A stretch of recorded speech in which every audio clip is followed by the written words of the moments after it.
எங்கே இப்படி திடீரென்று ஆச்சரியமா இருக்கிறது? தளபதி வேலையில் ஓய்வு கூட உண்டா? சாதாரணமான ஓய்வல்ல, நிரந்தரமான ஓய்வு.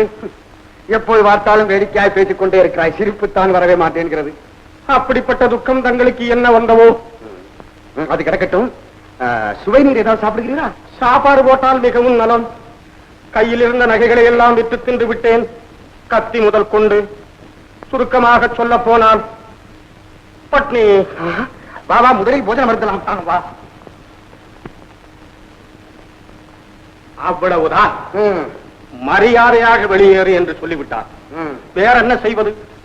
நானும் அப்படியே வந்து விட்டேன். அங்கே உன் வேலையை கெடுத்தான், இங்கே என்னுடைய பெருமையை உழைத்து விட்டான் அந்த வீரன்.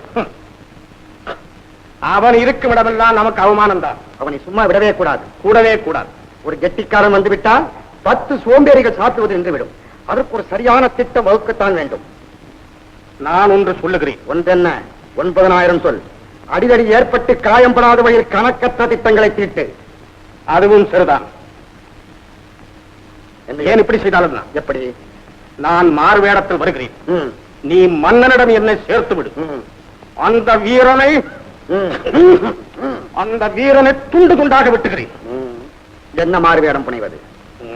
என்ன? முற்றிலும் துறந்த முனிவன், பத்தற்ற துறவி. பட்டிருக்கிறது, பட்டில்லாவிட்டால் பதவி எதற்கு? நரசப்பா, உன் தடித்த உடம்புக்கு பிடித்தமான வேடமப்பா. அதற்கென்றே இந்த உடலை வளர்த்திருக்கிறேன். அவ்வளவு திறமைசாலி என்பதற்காகத்தான் அவரை இங்கு கூட்டி வந்தேன். அதனாலேதான் நானும் வந்தேன். சரி, உழவரையும் ஒற்றர்களின் தலைவனாக இவரை நியமிக்கிறேன். கண்டதை கண்டபடி வந்து சொல்ல வேண்டியது உமது கடமை. கண்டபடி சொல்லுகிறோம். அடுத்த நடவடிக்கை அரசாங்கம் எடுக்கும்.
உயிர் காத்த வீரரே, உள்ளம் கனிந்த நன்றி.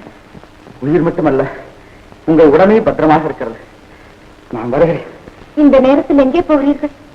வழியில் கள்ளர்கள் திரிவார்கள், உங்களை கண்டால் விடமாட்டார்கள். கள்ளர்களை பிடிக்க வேண்டிய நான் அவர்களுக்கு பயந்தால் எப்படி என் கடவை நிறைவேற்ற முடியும்? உங்கள் உதவிக்கு பிரதி உபகாரமாக நான் கைமாறு அது உதவிக்கு பிரதி உபகாரம் தேவையில்லையம்மா. புனிதமான உதவி. நான் வருகிறேன். இனி இந்த வீட்டில் நீங்கள் எப்போது எந்த வேலையும் வந்து போக அடிக்கடி வாங்க. நிச்சயமாக.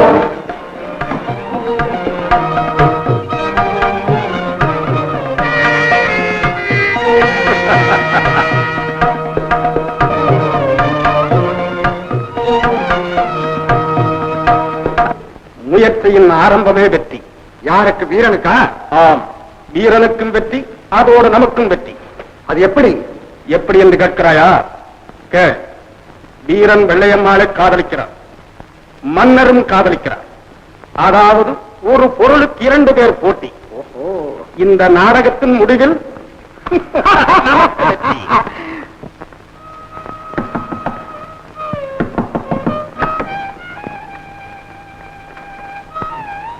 தளபதியார் இருக்கிறாரா? நீங்கள் யார்? என் பெயர் வெள்ளையம்மா.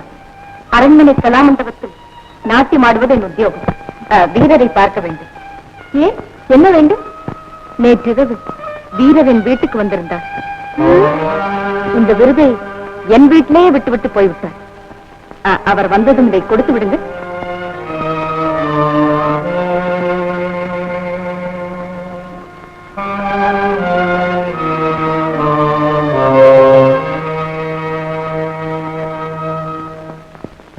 தங்கள் சந்தேகம் எனக்கு புரிகிறது. ஊரடங்கு சட்டம் போட்டால் யார் அடங்குவார்கள் என்று ஐயப்படுகிறீர்கள். மன்னா, அந்தி பெற்றதற்கு பின் யாரும் வெளியே நடமாடக்கூடாது, அப்படி மீறி நடந்தால் கடுமையாக தண்டிக்கப்படுவார்கள் என்று பறையறிவித்தால் நல்லவர்கள் வெளியே நடமாடவே மாட்டார்கள். கீழர்கள் மட்டும்தான் துணிந்து வெளியே வருவார்கள். அப்போது அவர்களை பிடிக்கவும் கடுமையாக தண்டிக்கவும் நமக்கு நல்ல வசதி ஏற்படும். சரி, ஊரடங்கு சட்டம் போட அனுமதி தருகிறேன் உனக்கு. இப்போதே பறையறிவிக்க ஏற்பாடு செய். வழக்கம் போல் இந்த சட்டத்திற்கும் பாதுகாவலன் நீதான். ஆலை மன்னா.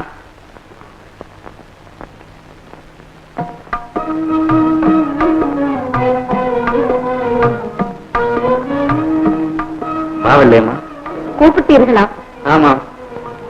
என்ன செய்தியோ? சொன்னால் தான் தெரியுமா?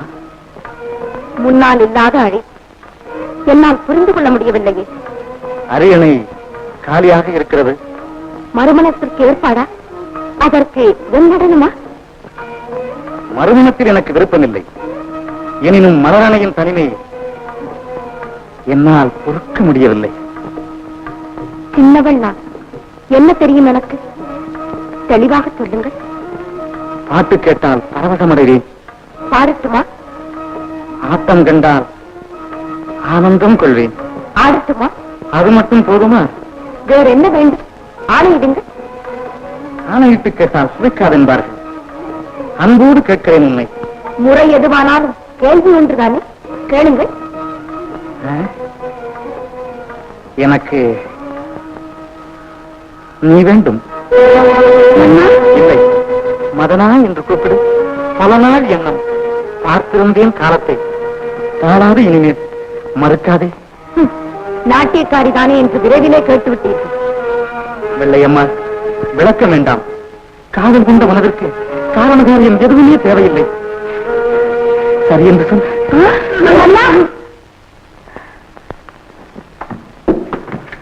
எல்லாம் தெரிந்து விட்டதும் நாங்கள் கண்ணார பார்த்தோம்.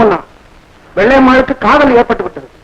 வாசல் கொண்டு வீரன் விட்டுவிட்டு நீங்கள் அடிக்கடி வாருங்கள், நீங்கள் அடிக்கடி வாருங்கள் அப்படி என்று சொல்லுகிறார். நீங்கள் என்ன சொல்லுகிறீர்கள்? வெள்ளையம்மாளும் வீரனும் காதலிக்கிறார்கள். காதலிக்கிறார்கள்? ஓ, அப்படியா? ஆமா மகாராஜா. அதை பற்றி தான் வெள்ளையம்மாளிடம் பேசிக் கொண்டிருந்தீர்களோ? இல்லை, கள்ளர்களை அடக்குவதற்காக ஊரடங்கு சட்டம் போட்டிருக்கிறேன். அதை பற்றி பேசிக் கொண்டிருந்தோம்.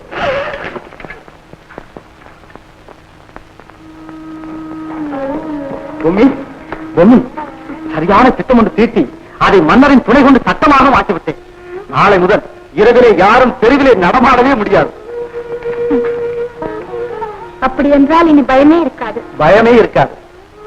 யாரும் பார்க்க மாட்டார்கள். யாரும் யாரையும் பார்க்க முடியாது. அந்திப்படும் முன்னாலே போய்விடுவீர்கள். போய்விடுவேன். ஆனால் விடிய மட்டும் வீடு திரும்ப மாட்டேன். பொழுது இன்பமாக கழியும். இப்படிப்பட்ட ஆபத்தான விளையாட்டுகள் தானே வீரர்களுக்கு இன்பம். அந்த இன்பத்தில் கொண்டு போனதை மறந்து அங்கேயே வைத்து விடுவீர்கள். என்ன சொல்லுகிறாய் பூமி? எல்லாம் தெரிந்தும் ஒன்றும் தெரியாதவர்கள் போல் பேசுகிறீர்கள். பூமி, எனக்கு ஒன்றுமே புரியவில்லையே. புரியாது. உங்கள் கதை எனக்கும் தெரியும் என்பது உங்களுக்கு தெரிந்தால் தானே இது புரியும். கதையா? என்னை குழப்பாதே பூமி, விவரமாக சொல். நான் சொல்ல வேண்டாம். அரண்மனையிலே எனக்கு தந்த விருது. உங்களுக்கு வேண்டியவர்கள் கொண்டு வந்தார்கள். வேதனைப்படுவதை தவிர வேறு வழி இல்லாத என்னிடம் கொடுத்தார்கள். போங்கள், அவர்கள் கையாலே அதை அணிவிக்க செய்யுங்கள். கொண்டவளுக்கு இல்லாத உரிமை வந்தவளுக்கு இருப்பதுதானே ஆண்டாண்டு காலமாக உலகத்தில் நடந்து வரும் அதிசயம். அது என் வாழ்விலும் நடக்கட்டும். பூமி, நீ நினைப்பது போல் தவறு எதுவும் நடக்கவில்லை. பெண்களின் பிறவி சொத்தான சந்தேகம் உன்னையும் இப்படியெல்லாம் என்ன செய்கிறது? மழுப்ப வேண்டாம். இது உங்களுக்கே சரி என்று பட்டார். அதையும் மீறி நான் எதையும் சொல்வதற்கு. பூமி, என் இதயம் இந்த உலகத்தை விட விசாலமானதாக இருந்தாலும் அதை முழுவதும் தனக்கு சொந்தமாக்கி கொண்டவள் உன்னை தவிர வேறு யாருமே கிடையாது. என்னை நம்பு. இன்னும் உனக்கு என்ன நம்பிக்கை வரவில்லையா? அத்தா. பூமி,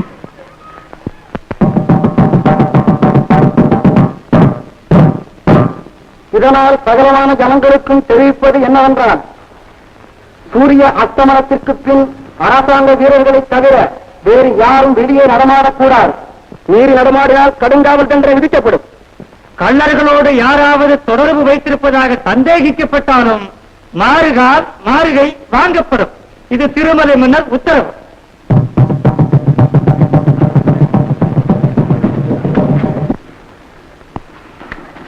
தலைவா, அரண்மனையிலிருந்து புதிய சட்டம் பிறந்திருக்கிறது.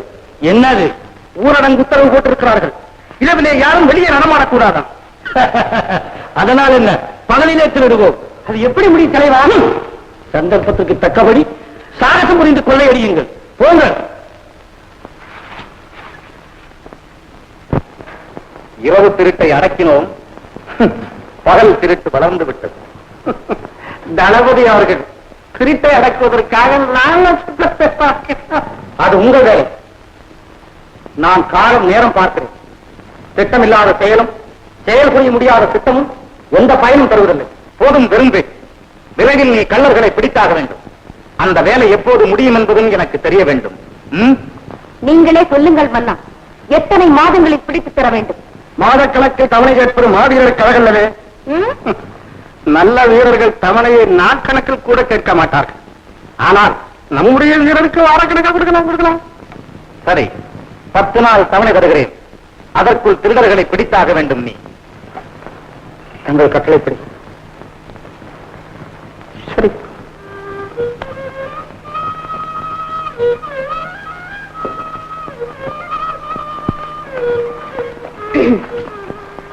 தயவு செய்து இன்று என் வீட்டுக்கு வாருங்கள்.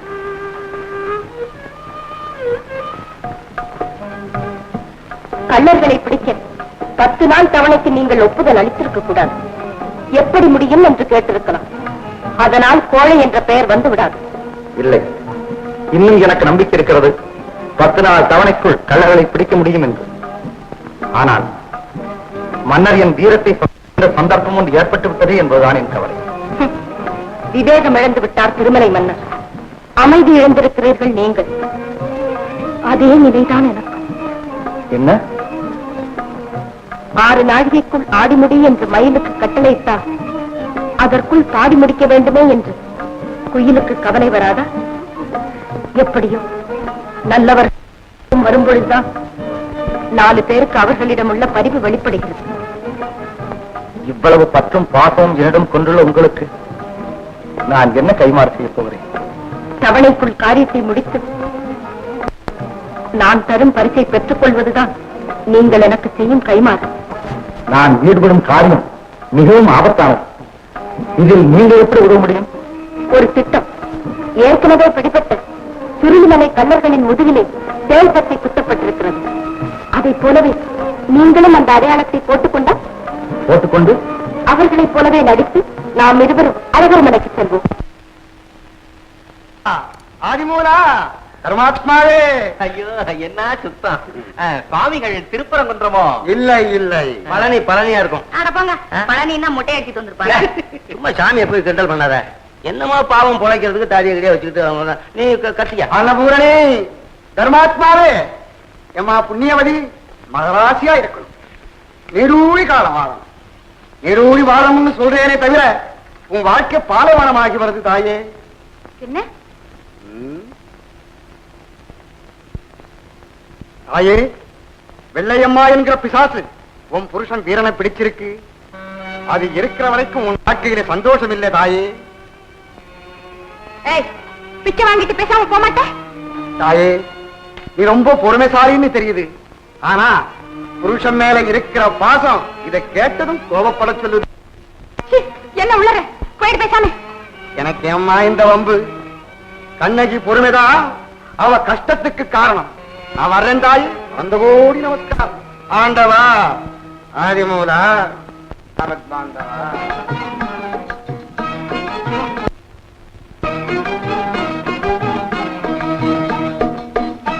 ஏனுங்க, வைகையில தண்ணி கொஞ்சமா போகுது. அதனாலதான் வை கை வை குடம்னா சொன்னா இல்ல வை அண்டானா வை கை. புண்ணிய தீர்த்தம் பாரு, ஒரு கை அள்ளி குடிச்சுக்கிட்டு போகணும். வா.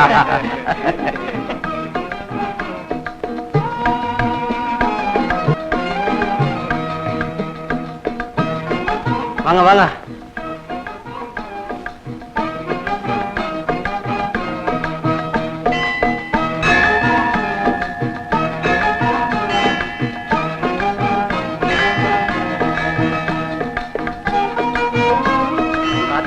கோபுரத்தை?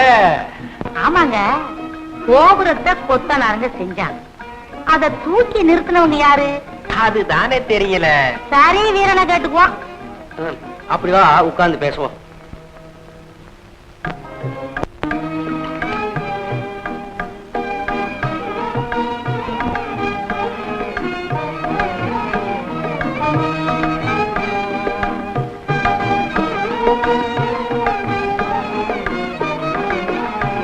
திடீர் திடீரென்று மனதிற்கு ஒரு சந்தோஷம் தோன்றுகிறது.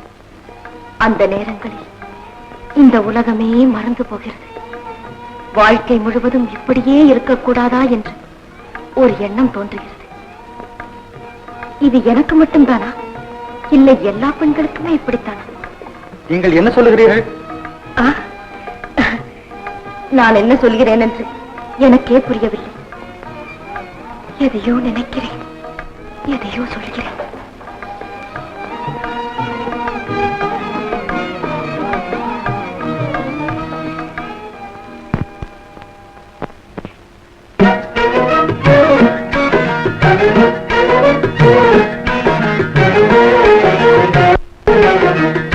நாடகமெல்லாம் கண்டேன் உந்தன் ஆடும் விழியிலே, நாடகமெல்லாம் கண்டேன் உந்தன் ஆடும் விழியிலே, ஆடும் விழியிலே கீதம் பாடும் மொழியிலே, ஆடும் விழியிலே கீதம் பாடும் மொழியிலே, நாடகமெல்லாம் கண்டேன் உந்தன் ஆடும் விழியிலே. கண்டேன் இன்று கண்ணா, கண்டேன் இன்று கண்ணா வாழ்விலே, கண்ணா வாழ்விலே உங்கள் அன்பால் நேரிலே, கண்ணா வாழ்விலே உங்கள் அன்பால் நேரிலே, தேடிய இன்பம் கண்டேன் இன்று கண்ணா வாழ்விலே. கன்னிப் பருவமெனும் கட்டழகத் தேரினிலே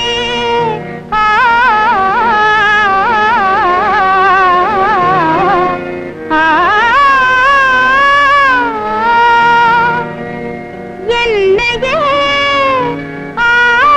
கொள்ள இசைந்து வந்த மணவாளா,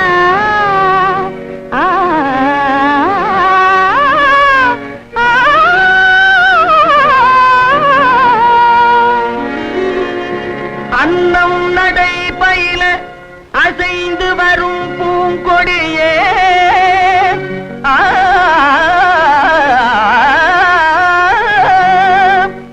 அன்னம் நடை பயில அசைந்து வரும் பூங்கொடியே,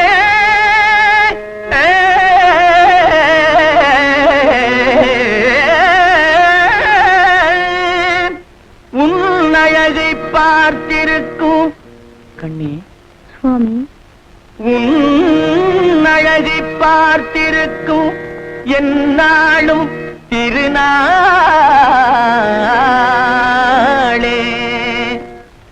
அலை பாயும் தென்றலானே இலை நீனி கொஞ்சாதே, அலை பாயும் தென்றலானே இலை நீனி கொஞ்சாதே, கலை மாதை கண்டதாலே நிலை மாறி கெஞ்சுதே, கலை மாதை கண்டதாலே நிலை மாறி கெஞ்சுதே, மலர்காதல் அன்பினாலே வரும் வாசை கொஞ்சமா, மலர்காதல் அன்பினாலே வரும் வாசை கொஞ்சமா, மலர் போன்ற உன்னை கண்டால் கவி பாட பஞ்சமா, மலர் போன்ற உன்னை கண்டால் கவி பாட பஞ்சமா, நீருடல் ஓருயிரானோ இன்பம் காண்போம் வாழ்விலே, நீருடல் ஓருயிரானோ இன்பம் காண்போம் வாழ்விலே, காண்போம் வாழ்விலே வேறென்றால் நேரிலே, காண்போம் வாழ்விலே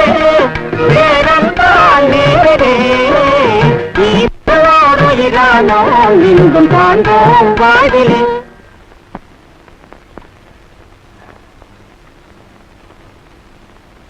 அப்படியே அமைந்து விட்டது. எப்பொழுது காட்டுக்கு புறப்பட போகிறோம்? மாலையில் தயாராயிருங்கள். சரி, மறந்து விடாதீர்கள். மறத்தேனா? இது என் கடமை அல்லவா? திருடர்களை பிடிப்பதை பற்றி சொல்லவில்லை. நாளை மறுநாள் பௌர்ணமி, அதை பற்றி சொன்னேன். அதுவும் என் இதயத்தில் பாதி இடம் பெற்று. இரவு வீரனை எப்படி முடித்து விட வேண்டும்? சுள்ளிமலையில் பலரை கைது செய்து விட்டானாம். நம்மையும் பிடிக்க முயற்சி நடத்துகிறான். ஆமாம் தலைவா, விடக்கூடாது அவனை. இன்றோடு அவனுக்கு முடிவு காலம். தயாராக இருங்கள். யாரது?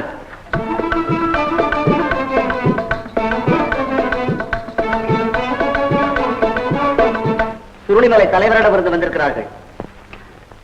வணக்கம்ங்க. என்ன விசேஷம்? எங்களுக்கு ஆடவும் பாடம் தெரியுங்க. உங்க முன்னால ஆடி சன்மானம் வேற வந்திருக்கோங்க. ஓஹோ, அப்படியா? ஆடுங்க, பார்க்கலாம். ஆடுங்களா? ஆடுவோமா?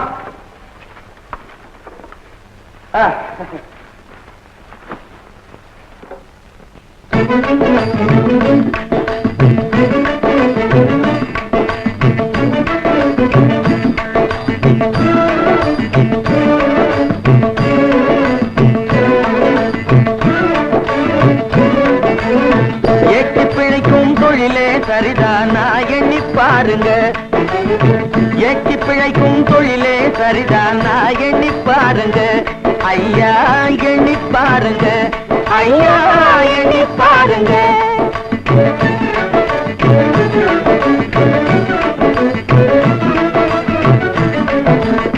நாட்டியப்பா சங்கிலி கருப்பா பூச்சி காட்டும் போக்கிரி துப்பா. நாட்டியப்பா சங்கிலி கருப்பா பூச்சி காட்டும் போக்கிரி துப்பா. மூட்டையடிச்சா உன்னையே விடுவா நான் நினைச்சு பாருங்க. மூட்டையடிச்சா உன்னையே விடுவா நான் நினைச்சு பாருங்க. நல்லா நினைச்சு பாருங்க. நல்லா நினைச்சு பாருங்க.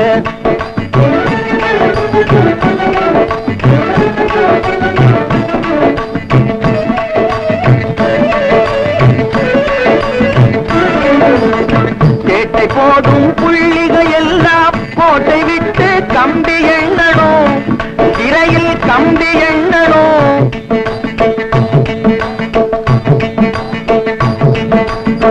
கேட்டை போடும் புள்ளிகள் எல்லாம் கோட்டை விட்டு கம்பி எண்ணணும். கோட்டை உடைக்கும் புலியே இதை நீங்க புரிந்து கொள்ளுங்க. கோட்டை உடைக்கும் கோட்டை உடைக்கும் கூட்டை உடைக்கும் கூட்டை உடைக்கும் புலியே இதை நீங்க புரிந்து கொள்ளுங்க. நீங்க புரிந்து கொள்ளுங்க. நீங்க புரிந்து கொள்ளுங்க.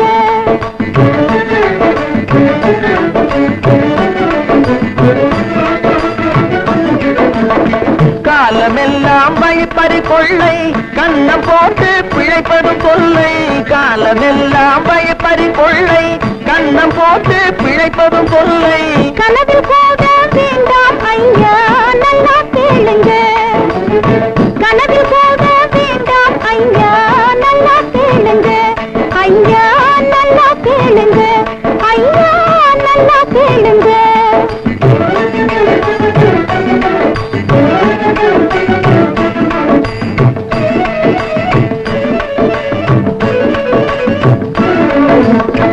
ஊரை அடிச்சு பிழைக்கவும் வேண்டாம்.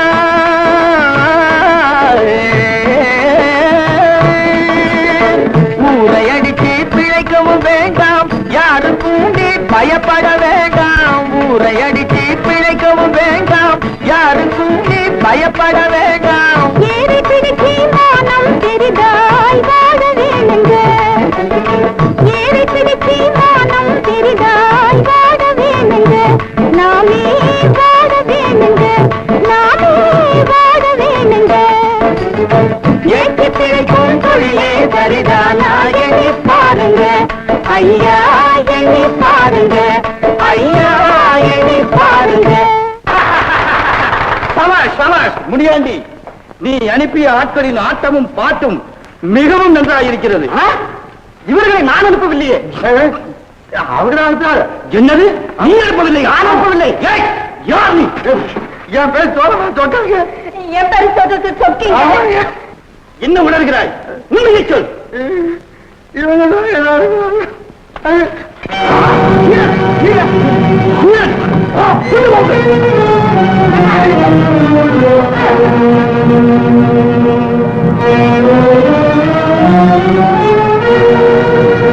Thank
you.